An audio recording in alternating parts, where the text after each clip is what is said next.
Greetings to you all around the world. I'm Samson from Ross IELTS Academy, giving you tips on how to improve your performance in the IELTS speaking test. Now, in this clip, we're going to zoom in on part 2 because everyone always gets stressed out with the cue card if they're faced with a topic they are not familiar with. So we're going to give you a very useful technique for that. Here we go.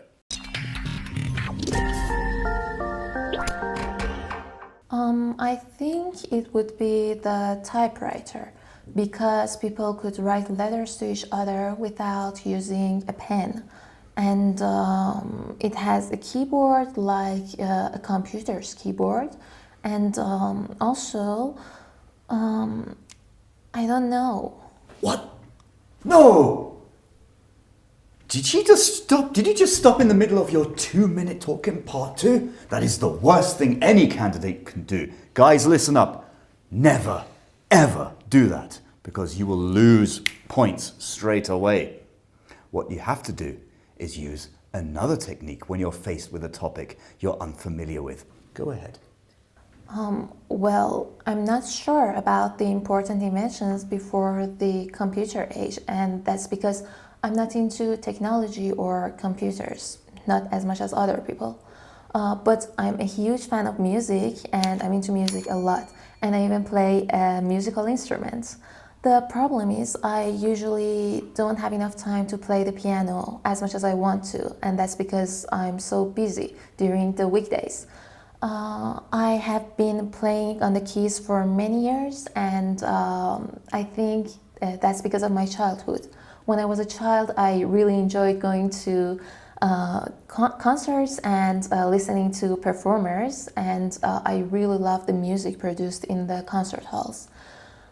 Anyways, if I were to go back to the topic and to answer the question that you asked me, I would say that one of the important inventions before computers could be the typewriter, as it somehow comes close. As I told you before, I'm not an expert on technology or anything related to these topics. Bravo, very well done. Thank you very much. Did you see that example? How clever was that? She used a very important technique there, may I say.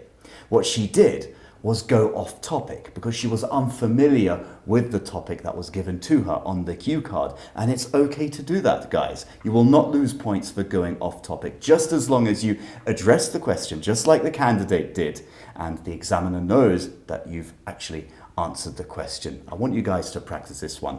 All right, now in this clip, I'm going to show you guys how to paraphrase. Now, this is a very useful technique to avoid self-repetition. And self-repetition, well, this is what it looks like. What do you think is mostly responsible for environmental issues? I'm not an expert on environmental issues, but I think that environmental issues are everywhere. And that's because people do not look after the environment. Ouch! Did you hear that? How many times did she repeat the word environment? Now, that's a problem that many candidates will have in the IELTS speaking test. It's mainly due to stress. I'm talking about self-repetition. You have to learn to paraphrase certain words. So I'll ask the question again. What do you think is mostly responsible for environmental issues? I'm not an expert on environmental problems, but I think that the issues to do with climate change are mostly because of people being wasteful. Therefore, I think that people do not look after their surroundings. That's much better. Bravo. That's exactly what I'm talking about. You see, when you paraphrase certain words, like instead of environment, you heard climate change and surroundings, she paraphrased and used a wider range of vocabulary. That's what I want you guys to do when you're sitting in the IELTS speaking test. So paraphrase certain words and sentences. Now, don't forget to visit our website. That's www.rossielts.com. See you next time.